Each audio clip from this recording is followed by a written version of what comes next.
കൊച്ചി ധനുഷ്കോടി ദേശീയപാതയിൽ മരങ്ങൾ ഉയർത്തുന്ന ഭീഷണിയെക്കുറിച്ച് കഴിഞ്ഞ ദിവസമാണ് മാതൃഭൂമി ന്യൂസ് റിപ്പോർട്ട് ചെയ്തത്. അന്ന് പറഞ്ഞതുപോലെ തന്നെ മഴ ശക്തമായതോടെ മരങ്ങൾ കടപുഴുകി വീഴാൻ ആരംഭിച്ചിട്ടുണ്ട്. ഇന്നലെ രാത്രി 2 മരങ്ങളാണ് നേര്യമംഗലം മുതൽ വാളർ വരെയുള്ള ഭാഗത്ത് കടപുഴുകി വീണത്. രാത്രി സമയമായതുകൊണ്ട് ആ സമയത്ത് വാഹനങ്ങളും ഉണ്ടായിരുന്നില്ല. അതുകൊണ്ട് മനുഷ്യജീവൻ നഷ്ടപ്പെട്ടില്ല. പക്ഷേ എല്ലായ്പ്പോഴും അങ്ങനെ ആവണമെന്നില്ല. പകൽ സമയത്ത് ശക്തമായ മഴയുണ്ടാകും. ആ സമയത്തും മരങ്ങൾ മറിഞ്ഞു വീഴാൻ സാധ്യതയുണ്ട്. അങ്ങനെ ഒരു പക്ഷേ മനുഷ്യജീവനുകൾ നഷ്ടപ്പെടുന്ന സാഹചര്യം പോലും ഈ പാതയിലുണ്ടാകാം. ഈ പാതയുടെ വീതി കൂട്ടുന്നതിൻ്റെ ഭാഗമായി വനം വകുപ്പിൻ്റെ അനുമതിയോടെ കുറേ മരങ്ങൾ നേരത്തെ മുറിച്ചു നീക്കിയതാണ്. അതിനുശേഷമാണ് ഇവിടെ മണ്ണിടിച്ച് റോഡ് വീതി കൂട്ടിയത്.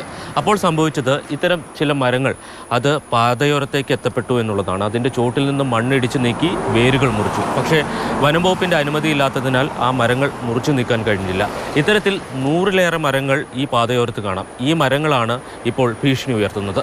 മരങ്ങളുടെ പൂർണ്ണമായിട്ടും അടിയിൽ നിന്ന് മണ്ണ് മാറ്റിയിട്ട് അതിൻ്റെ വേരുകളെല്ലാം പൂർണ്ണമായി തെളിഞ്ഞിരിക്കുന്ന ഒരു അതിൻ്റെ നാരായവേരും അല്ലെങ്കിൽ തായ്വേരും എല്ലാം പൂർണ്ണമായിട്ട് തെളിഞ്ഞിരിക്കുന്ന ഒരു സാഹചര്യമാണുള്ളത്. ഇതെല്ലാം ഞങ്ങൾ വേണ്ടപ്പെട്ട അധികാരികളെ പല പ്രാവശ്യം ഞങ്ങൾ സൂചിപ്പിച്ചിട്ടുള്ളൂ, അവരെ കാണിച്ചു കൊടുത്തിട്ടുള്ളതാണ്. പക്ഷെ അതിനുള്ള നടപടികളൊന്നും അവർ സ്വീകരിക്കുന്നില്ല. മനുഷ്യൻ്റെ ജീവനോ സ്വത്തിനോ ഒരു സംരക്ഷണവും ഇല്ലാത്ത ഒരു പരിപാടി ഇത് കാലാകാലങ്ങളിൽ നടന്നുകൊണ്ടിരിക്കുകയാണ്. മണ്ണിടിച്ചിലാണ് ഈ മേഖലയിലുള്ള രണ്ടാമത്തെ ഭീഷണി. പലയിടങ്ങളിലും ഇത്തരത്തിൽ വലിയ കുന്നുകൾ ഇടിച്ചാണ് റോഡിന് വീതി കൂട്ടിയിരിക്കുന്നത്. ചിലയിടങ്ങളിൽ മാത്രമാണ് സംരക്ഷണ ഭിത്തി പൂർത്തിയായിരിക്കുന്നത്. മറ്റിടങ്ങളിൽ ഇത്തരത്തിൽ യാതൊരു സംരക്ഷണ ഭിത്തിയും നിർമ്മിക്കാതെ കിടക്കുകയാണ്. ആ മേഖലകളിൽ മണ്ണിടിച്ചിലുണ്ടാകുന്നുണ്ട്. അതിനുദാഹരണമാണ് ഈ പ്രദേശം.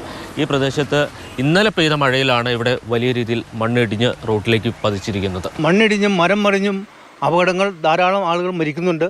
ഇപ്പോൾ ഫോറസ്റ്റ് ഡിപ്പാർട്ട്മെൻറ്റ് ഇതിനൊരു പരിഹാരവും കാണുന്നില്ല. ദുരന്ത നിവാരണ നിയമപ്രകാരം ഈ മരങ്ങളൊക്കെ മുറിച്ചു നീക്കാൻ ജില്ലാ കളക്ടർ നടപടികൾ ആരംഭിച്ചിട്ടുണ്ട്. പക്ഷേ ഈ നടപടികളൊക്കെ പൂർത്തിയായി വരുമ്പോഴേക്കും ഈ മഴക്കാലം കഴിഞ്ഞിട്ടുണ്ടാകും.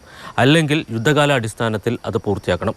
എന്തായാലും ഇതുവഴി കടന്നു പോകുന്ന യാത്രക്കാർ അത്യാവശ്യമല്ലെങ്കിൽ നല്ല മഴയുള്ള സമയത്ത് ഇതുവഴിയുള്ള യാത്ര ഒഴിവാക്കുന്നതാണ് സുരക്ഷിതം. ഇടുക്കിയിൽ നിന്ന് വിനു കാഞ്ഞിരപ്പള്ളിക്കൊപ്പം ജയനസ് രാജു, മാതൃഭൂമി.